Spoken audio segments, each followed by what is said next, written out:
শুরুর কথা। হুজুর হয়ে বইয়ের নাম আই লাভ ইউ দিলেন। কেন দিলে? কি হয়েছে? ব্যাপারটা কেমন বেখাপ্পা ঠেকে না? আমার কাছে তো বেশ খাপ্পাই ঠেকছে।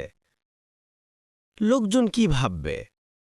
আরে ভাই, লোকজন কি ভাবে সেটা দিয়ে আমি কি করব?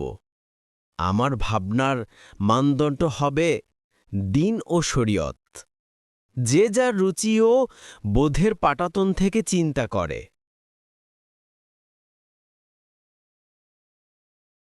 নবীজি সাল্লাল্লাহু আলাইহি ওয়াসাল্লাম বলেছেন, মুসলমান ভাইকে ভালো লাগলে তাকে বলবে, আমি আপনাকে আল্লাহ জন্যে ভালোবাসি।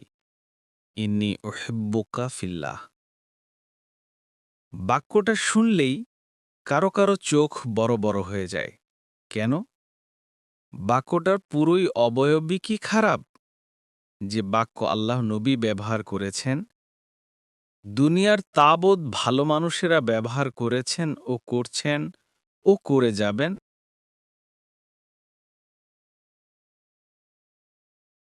সেটা খারাপ হয় কি করে? সমাজে বাক্যটার ব্যাড ইমেজের কারণে? এমন অনেক শব্দই তো আমরা দৈনন্দিন জীবনে ব্যবহার করি। দুটি বিষয়, একটা হলো আকীদা, আরেকটা আখলাক।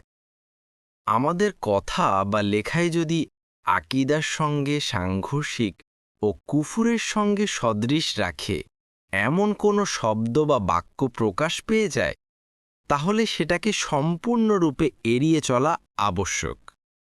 আর যদি শব্দটা আখলাক সম্পর্কিত হয়,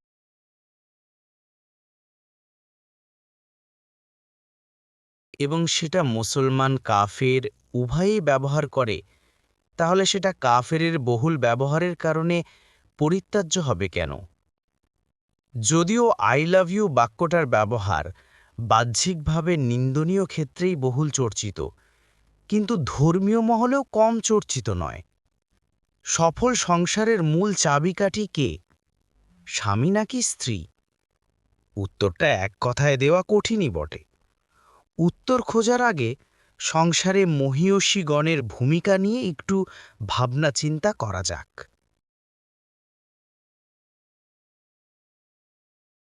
কোথায় যেন পড়েছিলাম, সংসারে পুরুষের চেয়ে একজন নারী অনেক বেশি বলিষ্ঠ ভূমিকা রাখে। নারীকে যাই দেওয়া হোক, সে তার বিনিময়ে দ্বিগুণ বা কয়েক গুণ বা আরও বেশি ফিরিয়ে দেয়। নারীকে এক ফোঁটা পানি দিলে সে আল্লাহ তাআলার অপার কুদরতে একটি শিশু উপহার দেয়। নারীকে একটি ছোট্ট গৃহকোণ দিলে সে একটি উষ্ণ সংসার উপহার দেয়। নারীকে একটি ছোট্ট মুচকি হাসি দিলে বিনিময় পুরো একটি হৃদয় দিয়ে দেয়।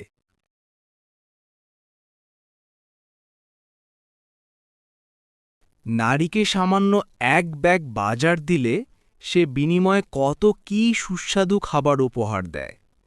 সামান্য কবুল বললে নিজেকে শেকড় শুদ্ধ উপড়ে এনে উপহার দেয়।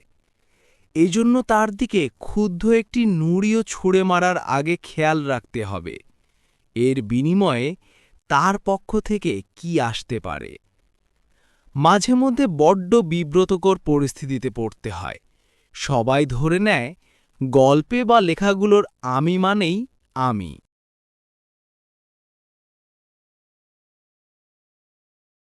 এমন চিন্তা লেখকের জন্যে বেশ বিপজ্জনক।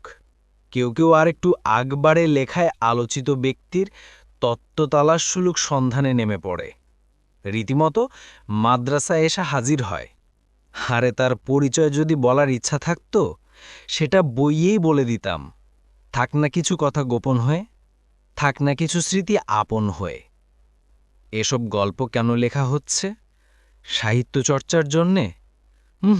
না, সাহিত্য অনেক বড় জিনিস। একটা লেখা সাহিত্যের মানদণ্ডে উত্তীর্ণ হতে হলে তার মধ্যে অনেক প্রসাদগুণ থাকতে হয়।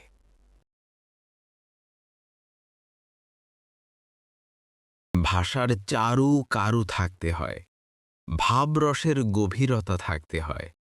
আমাদের লেখাগুলোতে এসবের কিছুই নেই, কারণ লেখাগুলো সাহিত্য চর্চার জন্য রচিত হয়নি।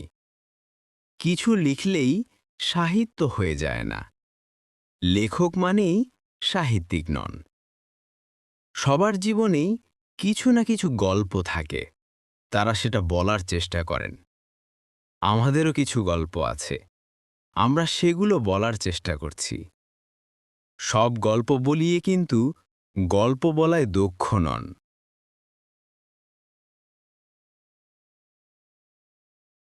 বলার ক্ষেত্রে যেমন দক্ষ অদক্ষ আছে, লেখার ক্ষেত্রেও তেমনি দক্ষ অদক্ষ আছে।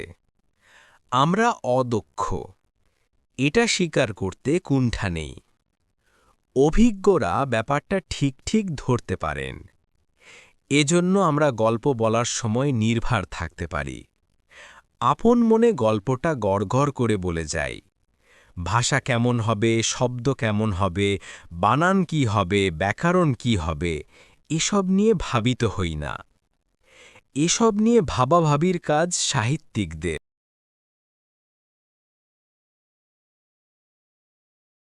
পেশাদার লেখকদের, যোগ্য ব্যক্তিদের। তাই আমরা আনাড়ি হাতে কোনোরকমে আঁচল কেটেই খালাস। রাব্বে কারিম বইয়ের সঙ্গে সম্পৃক্ত সবাইকে কবুল করুন, আমিন।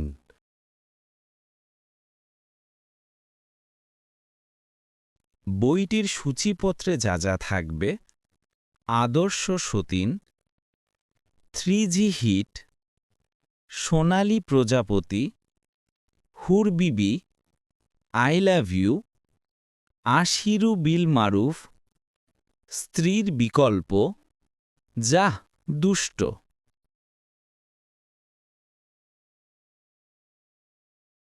চড়ুই দম্পতি, দ্বিতীয় বাসর, ভালোবাসা মাখা তরকারি, তামিমা, তালাক,